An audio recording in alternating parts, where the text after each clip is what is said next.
میں نے یہ عرض کیا تھا کہ ہمارے عمل کا دار و مدار یہ ہے کہ ایک دائرے میں ہمارے سارے اعمال ہیں اور ان اعمال کے لیے ایک مرکز ہوتا ہے، ہر عمل اس مرکز سے قریب تر ہوتا ہے۔ اب اگر کوئی شخص ہمارے عقائد کے اعتبار سے ہم سے یہ پوچھے کہ سیدہ کے متعلق تمہارا یہ عقیدہ کیوں ہے، یا ہم سے یہ پوچھے کہ جناب زینب کے متعلق تمہارا یہ عقیدہ کیوں ہے کہ ان کا قول حجت ہے، ان کا فعل حجت ہے، ان کا سکوت حجت ہے، اگر کوئی یہ کہے تو ہم فوری طور پر نہیں بتلا سکتے، ہم واقعی نہیں بتلا سکتے ہیں کہ ہمارا یہ عقیدہ کیوں ہے، اس لیے نہیں بتلا سکتے۔ یہ بہت غور سے سنیے، میں شاید اپنی کسی آنے والی تقریر میں زیادہ صراحت سے عرض کروں گا۔ ہم اس لیے نہیں بتلا سکتے کہ ہمارے پاس عبادات و احکام و عقائد کی ایک زنجیر ہے، ایک زنجیر ہے، یہ سب مسلسل ہیں، ایک کڑی کو سمجھانے کی کوشش میں پوری زنجیر کو سمجھانے کی ضرورت آئی ہوتی ہے۔ اس لیے درمیان میں سے اگر ہم سے کوئی پوچھے کہ پاؤں کو کیوں نہیں دھویا، مسا کیوں کیا،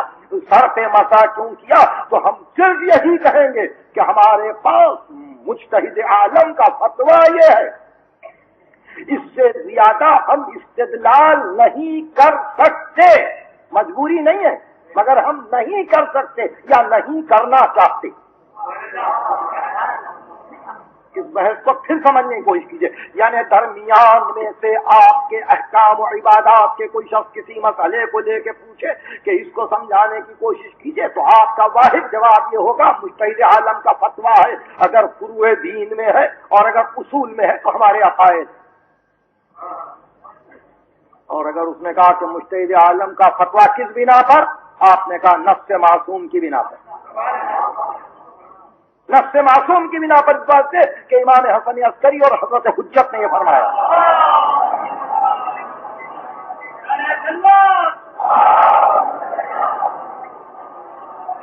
آپ نے فرمایا من کانا فی محبینا صائنا لنفسہ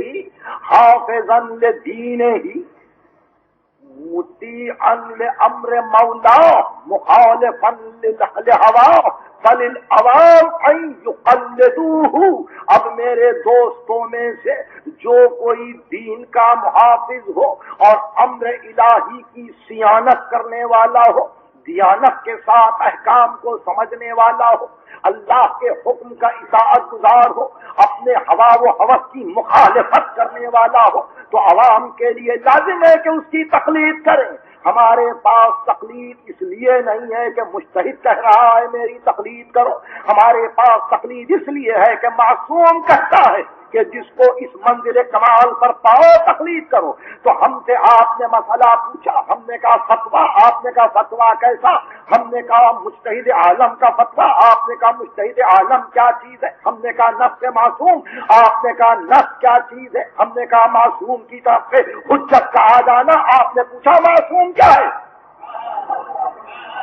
اب سلسلہ یہاں تک پہنچا تو اس طرح سے آپ مختلف نقاط سے ہوتے ہوئے دائرے تک آئے۔ معصوم وہ ہے جو کاشف مرضی الہ ہو،